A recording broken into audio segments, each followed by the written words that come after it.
Just want to take a little bit of time today to talk a little bit about a rifle that's been all over YouTube, but most people have them. They came through as a big shipment a few years back, and they're still floating around, and that's the 1916 Spanish Musketoon. Most people call it the Mauser, but everything I found calls it it's officially the Musketoon. Mine are in the original 7mm Mauser caliber. I do have two of them. This one, it's pretty rough. I mean, you got a crack in the handguard, a little bit crack in the stock. The sight protector looks like it's held on by a nail. I don't know if you can see that one. I could pull it out and find a proper pin for it, but that's part of the rifle's history. That's how it came. For all I know, that could have been put in there during the Spanish Civil War. And they were just jammed whatever they could to get it in there. It could have come from pretty much anywhere else. Who knows?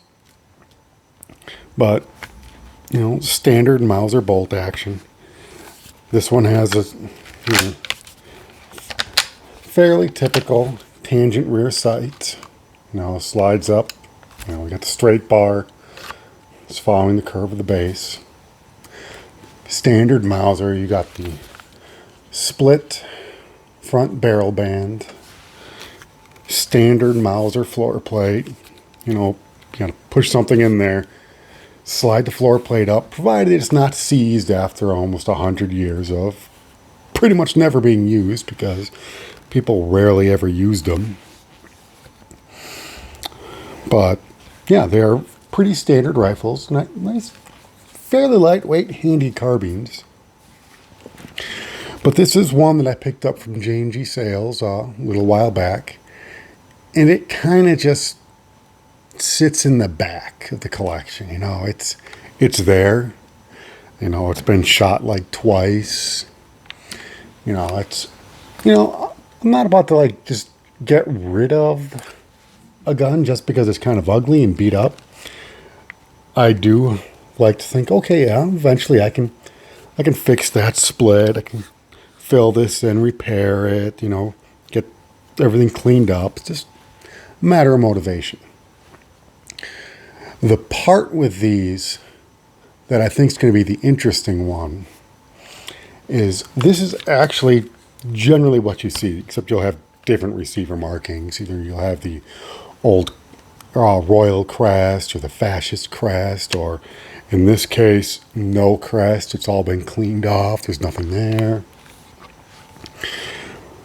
But there's one other variation of this rifle, which is surprising, because this is the 1916, but this pattern didn't start being made until, I want to say it was 1926. Don't quote me on it. I'll look it up and I'll put the correct year in the description.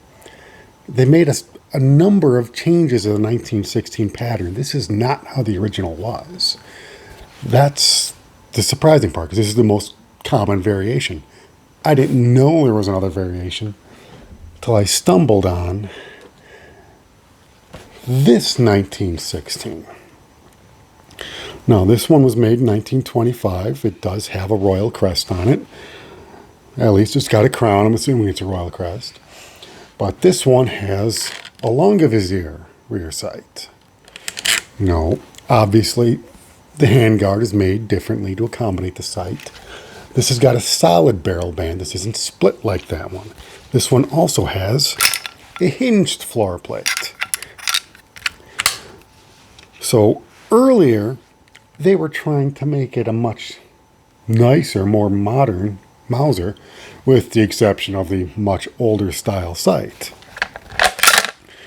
This one also doesn't have a rear, the follower doesn't stop the bolt on empty, but that could also have been someone doing after the fact, because this rifle apparently did not get imported straight from Spain. This rifle is not import marked. And the part about it that makes it even more interesting to me, which you'll never see on camera, so It has German proof marks right here. And that's from the Munich Proofing House. So it's not import marked, which means it came in before 1968. And if I recall correctly, the Munich Proofing House didn't exist until like 1963, 1964.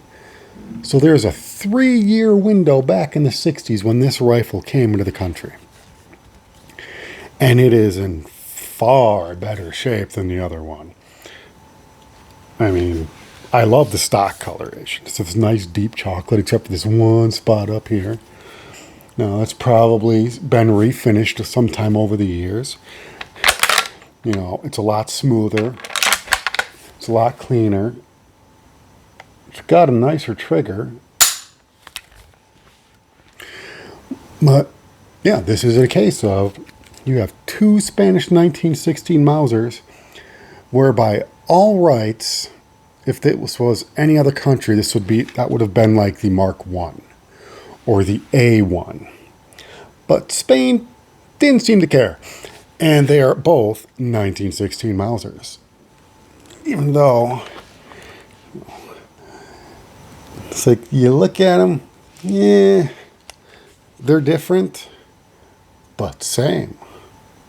Different, but same. All right. Anyway, on that note, I will call this one to an end. If you have any questions, comments, concerns, don't know what concerns you could have, but hey, if you have one, sure, throw it at me. I'm happy to talk. If you want me to try to get some nice close-ups of those German proof marks with the 979 after it, whatever that means, I have not been ambitious enough to look it up. I am happy to try to get more information for you. All right. Feel free, like, share, subscribe. I don't post too much. I'm trying to fix that. But in any case, I will catch you another time. Have a great day.